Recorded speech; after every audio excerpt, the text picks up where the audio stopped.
这几年生育补助不断加码，第一胎给几万，第二胎更多，育儿津贴年年往上跳，口号喊得震天响，国家跟你一起养。然后呢，出生数还是一年比一年少。2024年全台湾新生儿又创了新低。这些钱发得越多，小孩却生得越少。这中间到底哪里出了问题？是补助不够多，还是从头到尾就补错了地方？这一集我们把房价系列没讲完的那条线接下去。你一定听过很多解释，年轻人不婚，晚婚，女性有了自己的事业，不再把生小孩当人生必选，托育太贵，工时太长，养一个小孩到大学要1000万，这些都对。我不是要否定他们，他们是真的，每一条都在发生。但你有没有发现，这些解释有一个共同点，他们都在讲意愿。年轻人不想、不敢、没空。问题是意愿不会凭空消失。30年前的年轻人难道天生就比较想生吗？不是的，是这30年里有某个东西一点一点把想成家这件事从一个理所当然的人生选项变成了一个要精算很久，最后多半放弃的奢侈品。主流的讨论很少去追这个东西是什么，因为一旦追下去，就会追到一个很多人不想面对的变数。先看一组时间，在台湾买房的主力年龄落在30到40岁之间，而生第一胎的主力年龄几乎是同一批人。这两件事本来就挤在人生的同一个路口，然后这个路口被塞住了。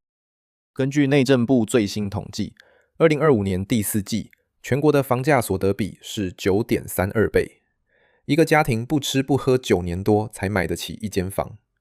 全国的房贷负担率 40.75%。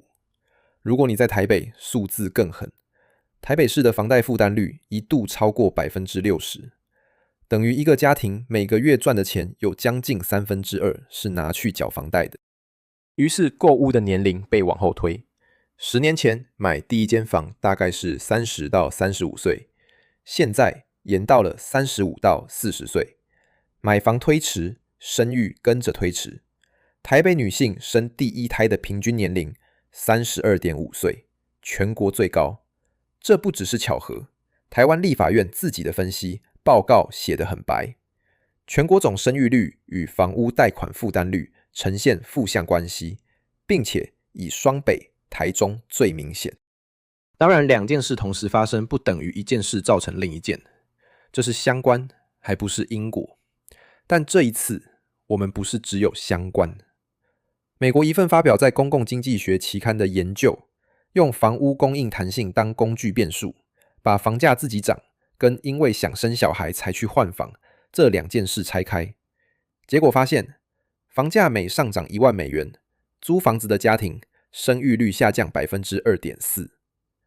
中国一份研究抓住2016年限购政策制造出的天然实验，算出更直接的数字，房价每外生上涨 10%，出生率就掉0.88%。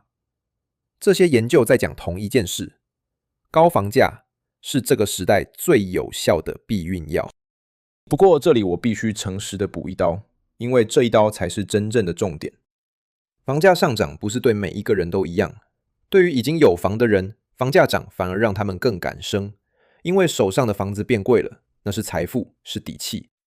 美国那份研究里，屋主的生育率房价每涨1万美元是往上的，加 5%。 荷兰的全国治疗也是一样的分叉，租房子的生育往下掉，持有房子很多年的生育往上升。你看出来了吗？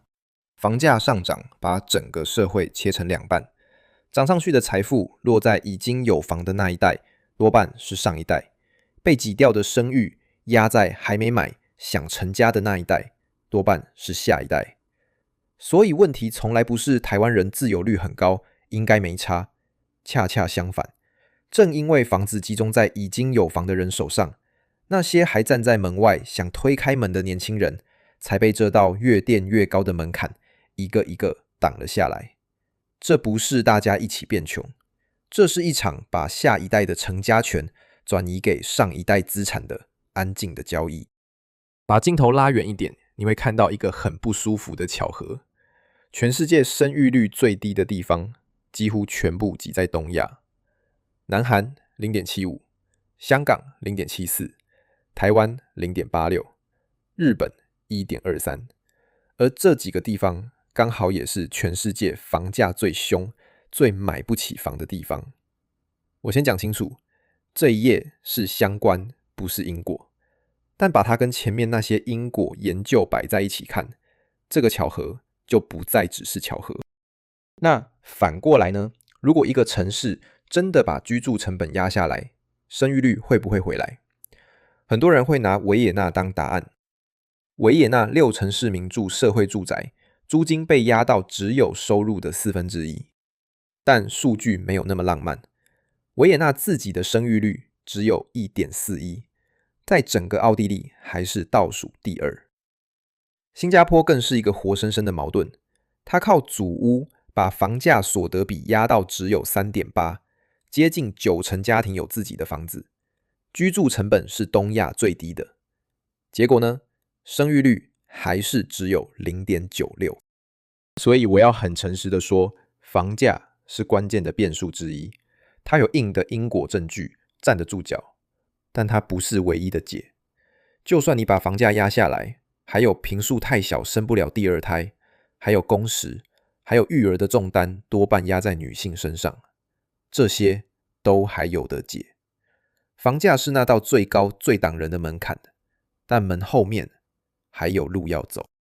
那回到台湾，如果房价这条线有这么硬的证据，这么清楚的机制，政府在忙什么？他在发钱，生育补助、育儿津贴一轮一轮往上加，这些钱有没有用？多少有一点，但你发现了吗？政府很勤快的在做治标的事，却在治本的事情上慢得出奇。房价这条线该动的工具，房价系列我们拆过一整季，囤房税动得很轻，社宅的数字灌了水，央行最猛的管制工具用1年多就松手。为什么发钱很快，修房价很慢？因为这2件事要得罪的人不一样。发钱不得罪任何人，皆大欢喜。动房价要动到的是持有大量房产的人，是靠土地增值的人，是跟立法桌坐得很近的那一整套利益。治标很安全，治本会痛，所以他们选了安全的那一边，然后告诉你，是你们年轻人不想生。所以别再说是年轻人自私、太挑、不愿意扛责任了。这一代人不是不想生，是这个社会先把房子变成了上一代的资产，下一代的门槛，然后顺手把成家这个位置也一起收走了。你要一个人生小孩，却不给他一个能安放小孩的位置，这不是意愿的问题，这是结构的问题。不是年轻人不想生，是这个社会没留位置给下一代。房价只是这道题的第一个路口。接下来3集我们把少子化这道题拆开。第1集算清楚生一个小孩到底要付出多少，为什么补助永远填不平那个洞。第2集看别的国家，有的把生育率救回来了，有的越补越低，差别到底在哪？第3集回到台湾，看我们的政策到底忙在哪里。这道题不该是这样的。